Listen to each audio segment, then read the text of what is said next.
Pinarayi Vijayan, V D Satheesan അടക്കമുള്ളവർ ഇവരെ പിന്തുണച്ചിട്ടും എന്തിനു വേണ്ടിയായിരിക്കും ലാലേട്ടൻ മാപ്പ് പറയാൻ തയ്യാറായത്? ഒരുപക്ഷെ അതിനെ അനുസരിക്കുന്ന രീതിയിൽ തന്നെ പൃഥ്വിരാജ് മുമ്പോട്ട് വരാൻ തയ്യാറായത് തീർച്ചയായിട്ടും ഇതൊക്കെ തന്നെ സിനിമ മേഖലയിൽ നിന്നും മറ്റുള്ളവർ അവർക്ക് സപ്പോർട്ട് നൽകിയില്ല എന്നത് കൊണ്ട് തന്നെയായിരിക്കും. ഒരുപക്ഷെ മലയാള സിനിമയിൽ ആണുങ്ങൾ ആരുമില്ല എന്ന് തെളിയിക്കുക തന്നെയാണ് ചെയ്തത്. ഈ വിഷയത്തിൽ കുറച്ചെങ്കിലും പ്രതികരിക്കാൻ തയ്യാറായത് ആസിഫ് അലി മാത്രമാണ് എന്നത് എല്ലാവരും തന്നെ അത്ഭുതപ്പെടുത്തുന്ന കാര്യമാണ്. ശരിക്കും പറഞ്ഞാൽ മലയാള സിനിമയിൽ ആണുങ്ങൾ ഇല്ലേ? മലയാള സിനിമയിൽ നല്ല നല്ല കലാസൃഷ്ടികൾ ഒരുപാട് രൂപപ്പെട്ടിട്ടുണ്ട്.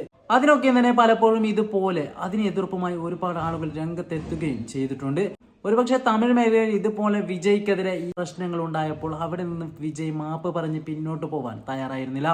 അദ്ദേഹം തന്റെ നിലപാടിൽ ഉറച്ചു നിൽക്കുകയായിരുന്നു ചെയ്തത്. എന്നാൽ ആ മനുഷ്യനുണ്ടായ ധൈര്യം പോലും കേരളത്തിന്റെ മഹാനടന് ഇല്ല എന്നത് എല്ലാവരെയും തന്നെ അത്ഭുതപ്പെടുത്തുന്നു. ഒരുപക്ഷെ ഈ മലയാള സിനിമയിൽ പരസ്പരം ഒത്തൊരുമയോടെ, സ്നേഹത്തോടെ, സന്തോഷത്തോടെ തന്നെ മുമ്പോട്ട് പോകുന്നു എന്ന് നമ്മൾ പലപ്പോഴും അഭിമാനത്തോടെ പറഞ്ഞിട്ടുണ്ടെങ്കിൽ പോലും ഇതുപോലെ ഒരു നടന് മാത്രം പ്രതിസന്ധി ഉണ്ടായപ്പോൾ, ഇതല്ലെങ്കിൽ കുറച്ച് നടന്മാർക്ക് മാത്രം ഇതുപോലെ പ്രതിസന്ധി ഉണ്ടായപ്പോൾ അതിനെ പിന്തുണക്കാൻ ഒരാൾ പോലും എത്തിയില്ല എന്നത് എത്രമാത്രം നിരാശാജനകം.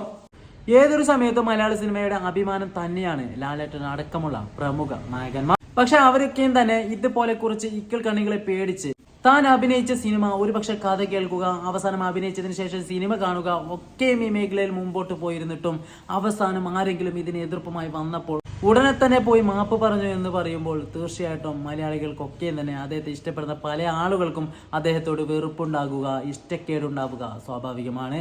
എന്തു തന്നെയായാലും ഈ ഒരു വിഷയത്തിൽ മുരളി ഗോപിയെ അഭിനന്ദിക്കാതിരിക്കാൻ സാധിക്കുകയില്ല.